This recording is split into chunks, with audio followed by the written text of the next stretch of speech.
दोस्तों, स्वागत है आपका एक बार फिर से आपके अपनी YouTube channel rise with Ravi पे। और अब मैं आपके साथ जुड़ गया हूं नए सेशन में, जिसमें हम लोग सॉल्व करने वाले हैं। जी हाँ, अर्थमेटिक के ढेर सारे क्वेश्चन की प्रैक्टिस करने वाले हैं, जो आने वाले एसबीआई क्लर्क एग्जाम, जो कि प्रीलिम एग्जाम जैन में होने वाला है, उसमें, और एलआईसी असिस्टेंट, और अब तो यूपी पुलिस की वैकेंसी आ गई है, तो उसमें बहुत हेल्पफुल होगा, क्योंकि अर्थमेटिक का कंसेप्ट तो सेम रहता है। इस वजह से हम लोग अब प्रैक्टिस करेंगे ढेर सारे क्वेश्चन की। तो आइए स्टार्ट करते हैं। अब हम लोग पहला क्वेश्चन देखेंगे। पहला क्वेश्चन देखिए, बोर्ड पे लिखा हुआ है, क्या दिया हुआ है? The total surface area of cube is 7350 metre square. कि पहला ही क्वेश्चन जो है मेंसुरेशन का है। सो हम लोग देखेंगे इसको कैसे सॉल्व करते हैं, इसकी अप्रोच क्या है। क्वेश्चन रीड करते हैं। The total surface area of cube is 7350 metre square and the side of the cube is the sum of length and breadth of rectangle. ठीक है, if the length of the rectangle is 5 meter more than its breadth, then find the area of rectangle. So हमें क्या निकालना है? हमें basically area of rectangle निकालना है। सो आइए सॉल्व करते हैं, देखते हैं इसको कैसे बनाएंगे क्वेश्चन को। हम जानते हैं कि क्यूब का टोटल सरफेस एरिया क्या होता है, टीएस से, जिसको हम लोग टोटल सरफेस एरिया बोलते हैं, वो क्यूब का क्या होता है? 6a square. क्या होता है? 6a square. और ये 6a स्क्वायर का जो है हमें वैल्यू दे रखी है 6a स्क्वायर की, जो कितनी है? 7350 मीटर स्क्वायर। 7350 metre square. ठीक है, अगर मैं 6s को कैंसिल करता हूं तो क्या आएगा? 6 1 जा 6, 6 2 जा 12, और 6 2 जा 12, 3 इधर जाएगा तो 6 5 जा 30, 1225, यानी ए स्क्वायर की वैल्यू आ गई है 1225, 1225 मीटर स्क्वायर। और हम जानते हैं कि ये जो 1225 होता है, ये 35 का स्क्वायर होता है, तो साइड का मान क्या आ जाएगा? यहां से a इज इक्वल टू आ जाएगा 35। ठीक है, आप 35 इस तरीके से करके आप कैंसिल, पावर को कैंसिल भी कर सकते हैं। तो a is equal to basically आ गया 35। सो हमें क्यूब का साइड पता चल चुका है। ठीक है, अब आगे देखते हैं क्या कह रहा है। कह रहा था the side of the cube is the sum of length and breadth of rectangle. तो हम जानते हैं रेक्टेंगल का सम कह रहा है, रेक्टेंगल का लेंथ और ब्रेथ का सम क्या है? वो क्यूब का साइड है, यानी कि 35 है। क्लियर है? आगे क्या कह रहा है? If the length of rectangle is 5 metre more than its breadth, यानी कि रेक्टेंगल जो है वो, रेक्टेंगल का लेंथ जो है वो ब्रेथ से 5 मीटर ज्यादा है, तो मैं ये कह सकता हूं कि l minus B is equal to 5 होगा। ठीक है, अब यहां से क्या होगा? यहां से देखिए, अगर मैं इक्वेशन 1 से इक्वेशन 2 को सब्ट्रैक्ट कर दूं तो b कैंसिल आउट हो जाएगा और 2l हमें मिल जाएगा। 2l is equal to 40, so l is equal to 20, और l अगर हमें मिल गया है तो b हमें पता चल चुका है कितना होगा।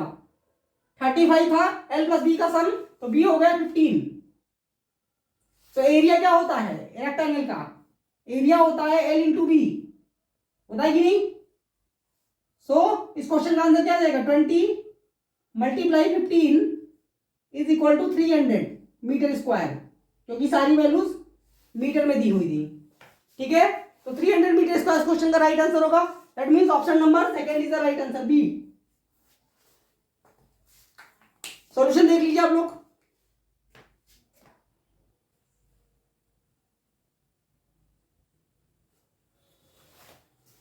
अब हम लोग नेक्स्ट क्वेश्चन देखेंगे। देखिए नेक्स्ट क्वेश्चन क्या दिया हुआ है। बेसिकली पार्टनरशिप का क्वेश्चन है। कह रहा है P and Q started A business by investing ₹30,000 and 24,000 respectively. मतलब कि पी जो है 30,000 इन्वेस्ट करता है और क्यू 24,000 इन्वेस्ट करता है। ठीक है, आगे क्या कह रहा है? आफ्टर एक्स मंथ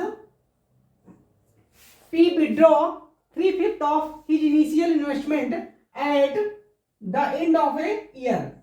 ठीक है, मतलब एक्स मंथ के बाद से 3/5 विड्रॉ कर लिया है। फिर आगे कह रहा है at the end of the year, in year के एंड में क्या हुआ, the profit share of P and Q is equal. And के लास्ट में जो है यानी बिजनेस जब खत्म हुआ तो पी और क्यू का प्रॉफिट शेयर इक्वल था, तो हमें वैल्यू बतानी है एक्स की, यानी कि कितने महीनों के बाद पी ने 3/5 जो है विड्रॉ कर लिया था। तो देखिए किस तरीके सॉल्व करेंगे इसको। दो लोग हैं पी एंड क्यू, पी का इन्वेस्टमेंट कितना है 30,000 एंड क्यू का कितना है 24,000।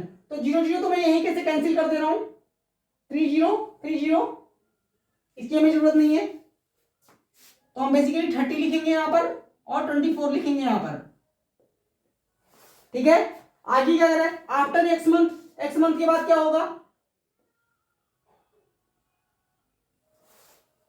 एक्स मंथ के बाद क्या होगा, पी ने 3/5 निकाल लिया, अगर 30 से 3/5 निकाल लेगा तो कितना बचेगा 2/5, और 30 का 2/5 तो हम जानते हैं क्या होगा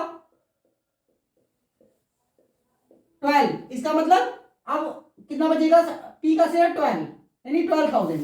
ठीक है, आगे देखिए at the end of the year, मतलब बिजनेस ईयर तक चल रहा है, इसका मतलब है जो 12 पार्ट है ये कितने महीनों के लिए इन्वेस्ट होगा 12 माइनस एक्स, क्योंकि ये जो 12 पार्ट हुआ है ये तो एक्स मंथ के बाद में हुआ है।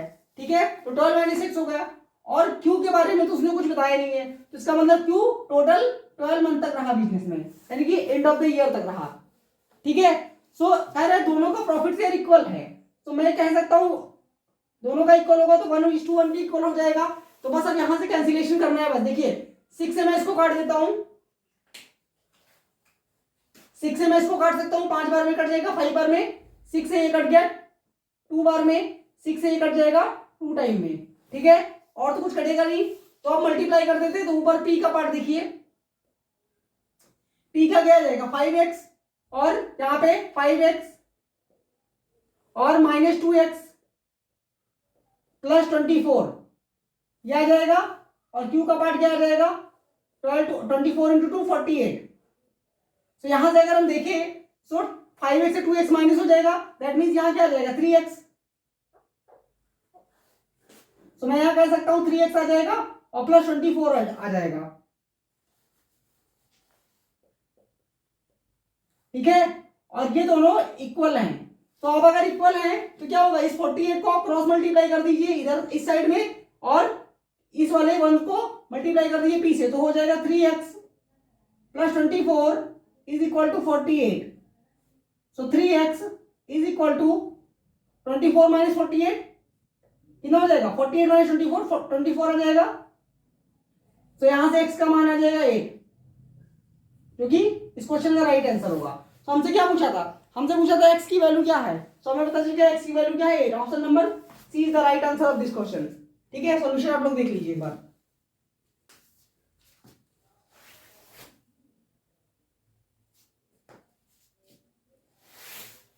अब हम लोग करेंगे नेक्स्ट क्वेश्चन। अब हम लोग देखेंगे नेक्स्ट क्वेश्चन। नेक्स्ट क्वेश्चन देखिए क्या कर रहा है, प्रॉफिट लॉस का क्वेश्चन है।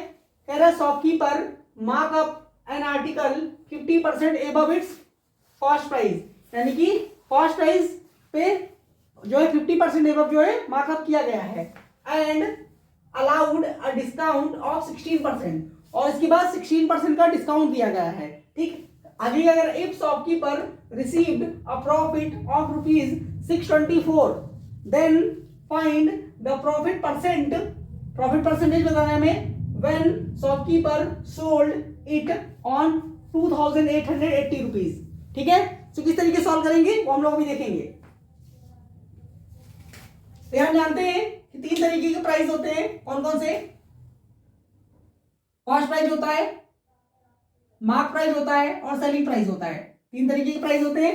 मैं मान लेता हूं कि कॉस्ट प्राइस इनिशियली हमारा 100x था। ठीक है, अब अगर 50% एवं मार्क किया जाएगा तो इसका मतलब 100 का 50% कितना होगा 50, यानी मार्क प्राइस होगा 150x।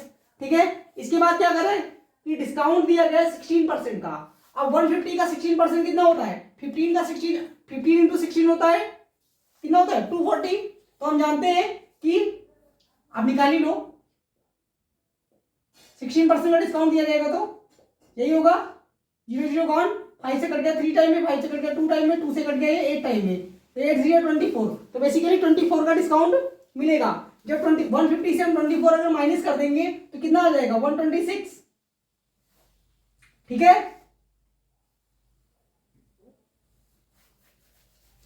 126x आ गया हमारा एसपी। अब आगे देखिए क्या कर रहा है, इसके बाद क्या होता है, और शॉपकीपर को प्रॉफिट होता है कितने का 624 का। तो आप यहां से देखिए एसपी माइनस सीपी होता है, प्रॉफिट कितने का चेंज आया है 26 रुपीज का, नॉट 20 रुपीज, 26x का, जो किसके बराबर है 624 के। ठीक है, तो यहां से हम कॉस्ट प्राइस निकाल पाएंगे, हाँ बिल्कुल, क्योंकि हम जानते हैं पहले तो हम एक्स निकाल लेते हैं, कितना होगा 624 अपॉन 26, तो 100x कितना होगा 100x हो जाएगा 624 अपॉन 26 इंटू 100, यही होगा। ठीक है, अब देखिए इसको कैंसिल करते हैं, 13 से कटना चाहिए, 13 से कैंसिल होगा तो क्या कितने बार में कटेगा 4 बार में, 13 4 जा 52, 10 बचेगा, 13 8 जा 104। ठीक है, और 13 2 जा तो 2 से इसको कैंसिल कर देते हैं 24 टाइम में। सो बेसिकली 100x यानी कि कॉस्ट प्राइस आ चुका है हमारा 100x इज इक्वल टू 2400। ठीक है, अब कह रहा है कि अगर 2880 में सेल कर दिया जाए तो प्रॉफिट कितने का होगा, तो देखिए 2880, तो हम देख पा रहे हैं कि प्रॉफिट कितने का हो रहा है 8 कितने का 480 का, 480 का, यहां देखिए चेंज है इन दोनों में 480 का, तो प्रॉफिट कितने का होगा 480 का। तो हमसे परसेंटेज प्रॉफिट पूछा है और हम जानते हैं परसेंटेज प्रॉफिट क्या होता है, प्रॉफिट अपॉन सीपी इंटू 100। सो सीपी हमारा कितना है 2400 इंटू 100। आप इसको कैंसिल कर देंगे तो आंसर आ जाएगा।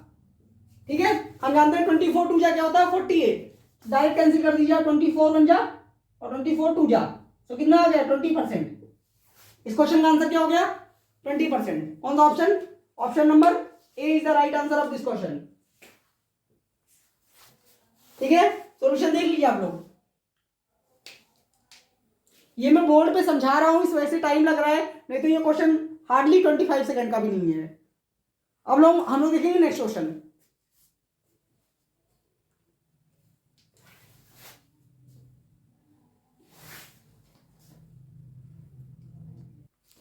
अब हम लोग देखेंगे अगला क्वेश्चन। अगला क्वेश्चन देखिए, रीड करते हैं क्या दिया हुआ है। The time taken by boat to cover 304 kilometre 304 kilometre in upstream in 19 hours. ठीक है, तो बोट एंड स्ट्रीम का क्वेश्चन है। ठीक है, आगे देखिए, and the speed of the current is 16.67% of downstream. ठीक है, आगे देखिए downstream speed of the boat. आगे देखिए, find the time taken by the boat to cover 460 kilometre in still water. So basically हमें बताना है कि स्टिल वाटर में 460 किलोमीटर जाने के लिए बोट को कितना टाइम लगेगा। तो सबसे पहले हमारा टास्क ये है कि ये 16.67% क्या होता है। ठीक है, ये हम निकालेंगे सबसे पहले, जो कुछ नहीं होता है, बहुत ही आसान है। कैसे 6.67% हम जानते हैं क्या होता है 1/6 होता है। ठीक है, मैंने परसेंटेज वाले चैप्टर में ये वैल्यू जो है वो लिख के लर्न करवाई थी आप लोग को। ठीक है, देख लीजिएगा, 1/6 होता है। अब आगे देखिए, स्टार्ट करते हैं। सो मैं मान लेता हूं बोट की स्टीम जो है वो x है और स्टीम की स्पीड जो है वो करंट की वो y है। ठीक है, अब अगर देखिए, अगर डाउन स्ट्रीम स्पीड की बात करते हैं, down stream and up stream, तो हम जानते हैं डाउन स्ट्रीम में जो करंट होता है वो बोट को, वो जो है बोट को यानी कि उसको सपोर्ट करेगा। सो दोनों वैल्यूज ऐड हो जाएंगी x प्लस वाई। और अप स्ट्रीम में क्या होता है, अप स्ट्रीम में जो करंट की स्पीड होगी यानी कि रिवर की स्पीड होगी वो बोट को अपोज करेगी। सो रिवर यानी कि बोट की वैल्यू से हम करंट की वैल्यू को माइनस कर देंगे। तो देखिए उसने बोला है कि जो 1/6 किसका है, डाउन स्ट्रीम स्पीड का है। तो अगर ये डाउन स्ट्रीम स्पीड है तो हम कह सकते हैं x प्लस वाई होगा। ठीक है, और इसका 1/6, तो अगर हम मान लेते हैं 6 पार्ट जो है वो डाउन स्ट्रीम स्पीड है तो 1 पार्ट y होगा, करंट होगा। ठीक है, तो यहां से हम निकाल पाएंगे कि स्टिल वाटर में बोट की स्पीड कितनी है। यहां अगर देखें तो आप 5 पार्ट होगा कि नहीं, 6 में से 1 माइनस कर दीजिए, यानी 5 पार्ट जो है x की वैल्यू हो गई। यहां तक क्लियर है, कोई दिक्कत तो नहीं, नहीं, ठीक है। अब आगे देखिए, अब क्वेश्चन रीड करते हैं, क्या कह रहा है। 304 किलोमीटर हो जाता है अप स्ट्रीम स्पीड में, सोर्स को 19 आवर लगते हैं। 304 किलोमीटर जब हो जाता है 19 की स्पीड से, तो हम जानते हैं डिस्टेंस अपॉन स्पीड क्या होता है, डिस्टेंस अपॉन टाइम होता है स्पीड, यानी speed is equal to distance upon time. ठीक है, सो 19 से उसको कैंसिल कीजिए, 19 19 19 19 11 बचेगा, 19 से 114। ठीक है, सो ये 16 किलोमीटर पर आवर जो आया, ये क्या है, ये हमारा अप स्ट्रीम स्पीड है। क्या है, अप स्ट्रीम स्पीड है। तो हम जानते हैं, हमें देखिए, हमें पता है कि y की वैल्यू जो है 1 है और x की वैल्यू जो है वो 5 है। सो अगर मैं देखूं यहां से, तो 5 माइनस 1 क्या हो जाएगा, 4 हो जाएगा, और इस 4 की वैल्यू जो आई है वो कितनी है, 16। ये देखिए, सो इसका कितने गुना है, 4 को टाइम है।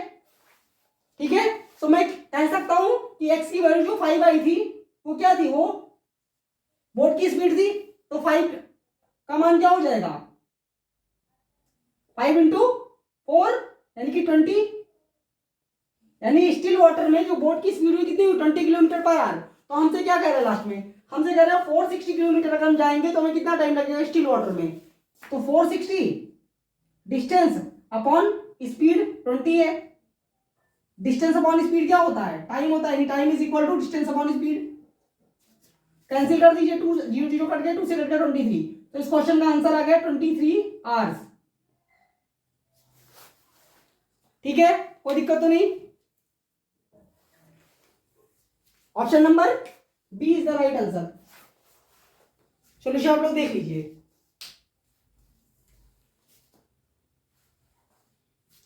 अब हम लोग करेंगे नेक्स्ट क्वेश्चन। अब हम लोग देखेंगे नेक्स्ट क्वेश्चन। देखिए नेक्स्ट क्वेश्चन क्या दिया, रीड करते हैं। P can do a work in 12 days. Time and work का क्वेश्चन है, ठीक है, सभी का फेवरेट टॉपिक होता है ये।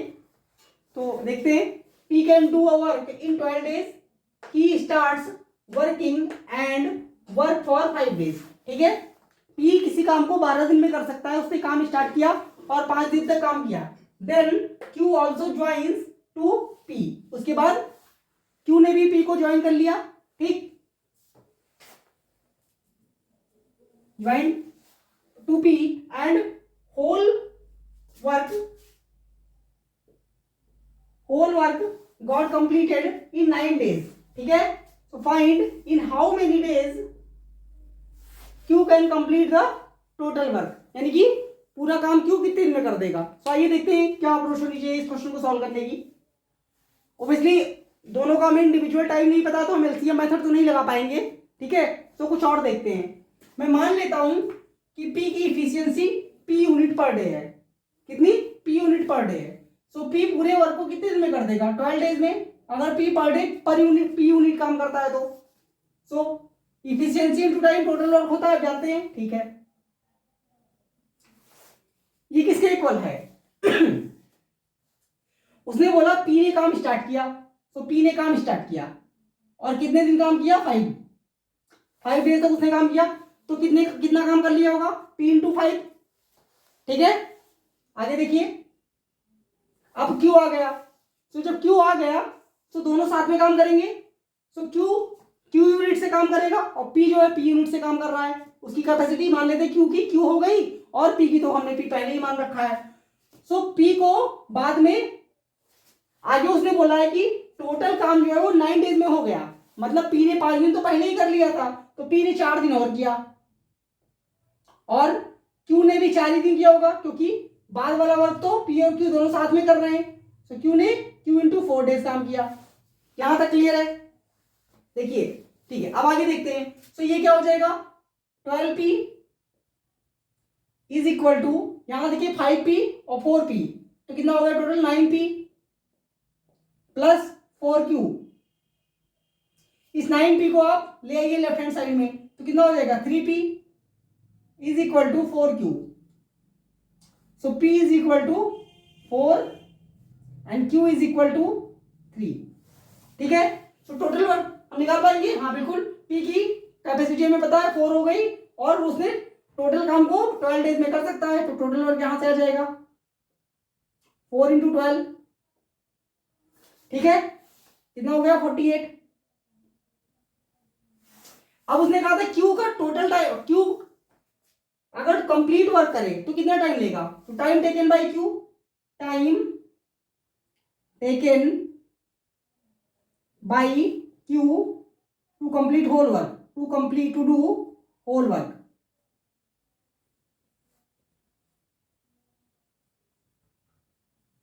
हम जानते हैं टोटल वर्क है 48 और क्यू की एफिशिएंसी आ गई है कैपेसिटी 3 यूनिट पर डे, 3 से कर देंगे इसको डिवाइड, सो 3 से कट गया 16 टाइम में, तो इस क्वेश्चन का आंसर क्या आ गया 16 डेज। ठीक है, क्यों पूरा काम कितने में कर देगा 16 days, that mean option number 1 या ऑप्शन नंबर फर्स्ट। ठीक है, सॉल्यूशन देख लीजिए और मजा आ रहा है कि नहीं, अच्छी प्रैक्टिस हो रही है। ठीक है, अभी और कुछ क्वेश्चन करेंगे।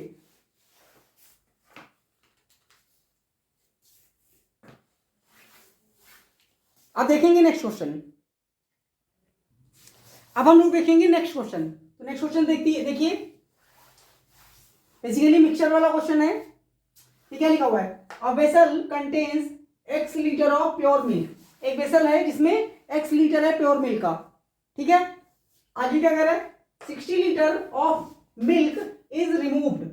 60 लीटर मिल्क जो है वो वेसल से निकाल लिया जाता है, रिमूव कर लिया जाता है, एंड रिप्लेस्ड विद वाटर, और जितना जो है मिल्क निकाला गया उतना ही वाटर मिला दिया जाता है, ऐड कर दिया जाता है। अगेन दोबारा क्या किया जाता है 30% of the mixture is remove, 30% mixture निकाल लिया जाता है, and 28 litre of water is added, और वाटर अगेन ऐड कर दिया जाता है। Then the ratio of milk to water becomes 3:1। बाद में मिल्क और वाटर का रेशियो क्या बन जाता है 3:1। हमसे क्या करें, हमसे करें इनिशियल क्वांटिटी ऑफ मिल्क बता दीजिए। ठीक है, सो आइए देखते हैं कैसे सॉल्व करेंगे। मैं आपको इजीएस्ट में बताऊंगा इस क्वेश्चन को करने का। देखिए क्या करते हैं, हम मान लेते हैं एक्स नहीं ले रहे हैं, हम मान लेते हैं टोटल जो मिल्क था इनिशियली, टोटल मिल्क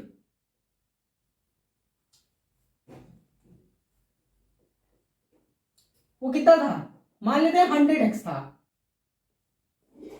ठीक है, क्योंकि परसेंटेज में वैल्यू दे रखा है तो परसेंटेज जो होता है वो 100 पे कैलकुलेट करना आसान होता है, इसीलिए हम लोग इसको जो है टोटल मिल्क को हमने 100x मान लिया है। अब देखिए क्या होगा 60 लीटर मिक्सचर, 60 लीटर इसमें से हमने मिल्क निकाल लिया।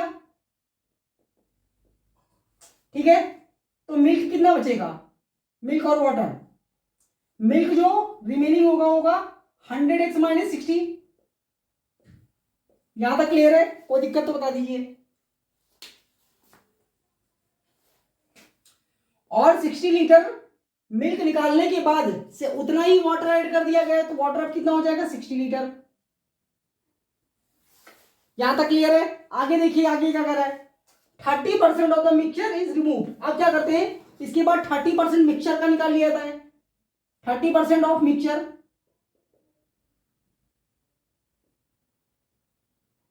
तो देखिए 60 का 30% अगर निकालेंगे तो कितना होगा, 30% निकालने के बाद कितना बचेगा 70%, तो 70% ऑफ 60 कितना होगा 6 × 7 42। इसका मतलब क्या हुआ, वाटर अब कितना बचेगा 42, ये रिमेनिंग की बात हो रही है।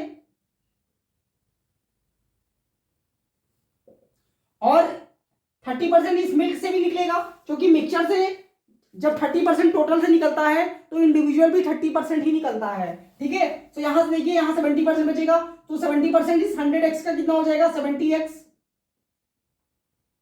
माइनस 60 का 70% 42 होता है, हम लोग जानते हैं।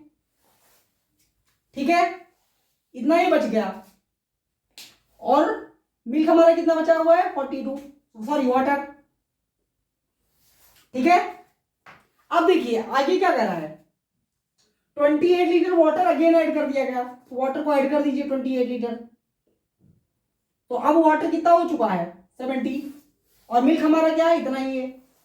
अब रेशियो क्या बन गया, रेशियो क्या बोला उसने कि 3 और रेशियो 1 बन जाता है, 3:1। मिल्क और वाटर का रेशियो कितना बन जाएगा 3:1। तो देखिए 1 के रिस्पेक्ट में कितना दिया है 70, इसका मतलब 70 टाइम हुआ है, तो इस 3 का भी 70 टाइम कर दीजिए। 3 को 70 से मल्टीप्लाई करेंगे तो क्या आएगा 210। आ जाएगा। इसका मतलब क्या हुआ, इसका मतलब ये हुआ कि यहाँ पे जो रिमेनिंग मिल्क है वो कितना है 210। तो देखिए 70x minus 42 is equal to 210। ठीक है, तो यहां से कितना आ जाएगा 70x is equal to 42, RHS में जाके ऐड हो जाएगा तो 252 हो जाएगा। अब कैंसिल कर दीजिए आप, 7 से काट देंगे इसको, 7 3 होता है 21 और 7 6 क्या होता है 42 और एक जीरो करने की वजह से यहां लग जाएगा पॉइंट। ठीक है, सो x का मान आ चुका है 3.6, लेकिन हमने टोटल मिल्क को क्या माना था 100x, तो टोटल मिल्क कितना हो जाएगा 3.6 इंटू 100, दैट मीन्स 360। हमसे पूछा क्या, हमसे पूछा initial quantity of the milk, तो आंसर क्या हो गया 360, क्योंकि हमने 100x मान रखा था। ठीक है, सॉल्यूशन देख लीजिए आप लोग।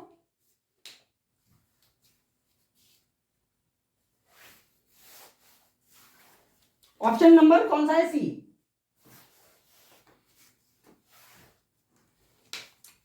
सो कैसा लगा सेशन, मजा आया कि नहीं, अच्छी प्रैक्टिस हो गई।